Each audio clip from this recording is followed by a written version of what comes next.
முஸ்லிம் சமூகத்தினுடைய மூச்சு இஸ்லாம் தான். எங்களுடைய வாழ்க்கையே குர்ஆன் தான்.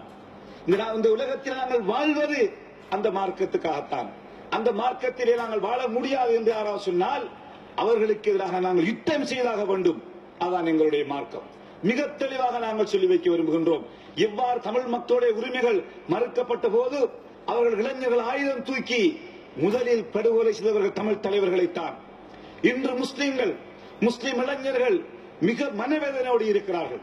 இந்த நாட்டு முஸ்லிம்கள் இந்த நல்லாட்சி வருவதற்காக விரோதமாக உழைத்தவர்கள், தங்களுடைய 95% வாக்குகளை அளித்தவர்கள் இன்று மிக குர்ஆனையும் அல்லாஹ்வையும் நிந்திக்கின்ற போது மிக மனவேதனையோடு இந்த நாட்டு முஸ்லிம்கள் இன்று வாழ்ந்து கொண்டிருக்கிறார்கள். கௌரவ தவிசாளர் அவர்களே, இந்த முஸ்லிம் இளைஞர்கள் இவ்வாறு தொடர்ச்சியாக இஸ்லாமும் மார்க்கமும் நிந்திக்கப்படுகின்ற போது அந்த இளைஞர்களை எங்களால் கட்டுப்படுத்த முடியாது. முஸ்லிம் தலைமைகள் இன்று வாய் மூடி மௌனிகளாக இருக்கின்றோம். அமைச்சர் பதவிகளுக்காக இந்த அரசாங்கத்திலே குந்திக் கொண்டிருக்கிறோம். எந்த நடவடிக்கையும் எடுக்கவில்லை. இதுவரையிலே அந்த சம்பந்தப்பட்டவர்கள் கைது செய்யப்படவில்லை. பேசா மடந்தைகளாக நாங்கள் இந்த பாராளுமன்றத்திலே இருக்கின்றோம் என்று எங்களை பார்த்து எங்களுடைய இளைஞர்கள் இன்று சமூக ஊடகங்களிலே மிக மோசமாக விமர்சித்துக் கொண்டிருக்கிறார்கள். அன்புக்குரிய தவிசாளர்களே, இந்த நிலைமை தொடர்ந்து இருக்குமாக இருந்தால் முஸ்லிம் இளைஞர்களும் ஆயுதம் ஏந்துவதை யாராலும் தடுக்க முடியாமல் போய்விடும். அவர்களுடைய முதலிலக்கு நாங்கள் தான். எங்களை படுகொலை செய்துவிட்டு தான் அவர்களுடைய போராட்டத்தை ஆரம்பிப்பார்கள். அவ்வாறு ஏற்படுகின்ற போது தமிழ் பிரச்சினை தீர்ப்பதற்கு 30 ஆண்டுகள் போய் இந்த நாடு குட்டிச்சுவரானது.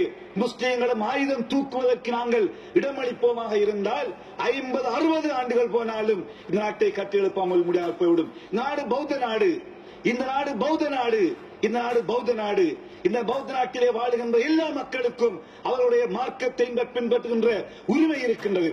நாங்களும் நாட்டிலே வந்தான் வரத்தார்கள் அல்ல, நாட்டுக்கு சொந்தக்காரர்கள், நாட்டினுடைய போராட்டத்துக்காக போராடியவர்கள், நாட்டினுடைய உரிமைக்காக உழைக்கின்றவர்கள், நாட்டினுடைய பொருளாதாரம் முன்னேற வேண்டும் என்பதற்காக இதோ பகலாக உழைத்துக் கொண்டிருக்கின்ற சமுதாயம் இன்றுமே இந்த நாட்டை காட்டிக் கொண்டிருக்கின்றன. நாட்டினுடைய ராணுவத்திற்கு எதிராக, நாட்டினுடைய போலீசாருக்கு எதிராக என்றுமே முஸ்லிம் சமுதாயம் செயற்பட்டது கிடையாது.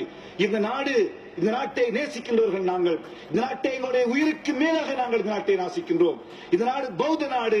இந்த நாட்டிலே வாழுகின்ற சகல இன மக்களும் இந்த நாட்டிலே அரசியல் உரிமைகளோடு தங்களுடைய மார்க்க விளிம்பியங்களை பின்பற்றுவதற்கான சூழ்நிலைகள் உருவாக்கப்பட வேண்டும். இந்த நாட்டிலே ISIS இருக்கின்ற சில சொல்லுகிறார்கள். ISIS பற்றி எங்களுக்கு கவலை கிடையாது. 32 பேர் அல்ல, 33,200 பேர் IS இருந்தாலும் மிக தெளிவாக சொல்லி வைக்க விரும்புகிறோம். ISIS முஸ்லிம்களுக்கும் எந்த சம்பந்தமும் கிடையாது. ISIS முஸ்லிம் இயக்கமும் அல்ல. ISIS இருப்பவர்கள் முஸ்லிம்களும் அல்ல.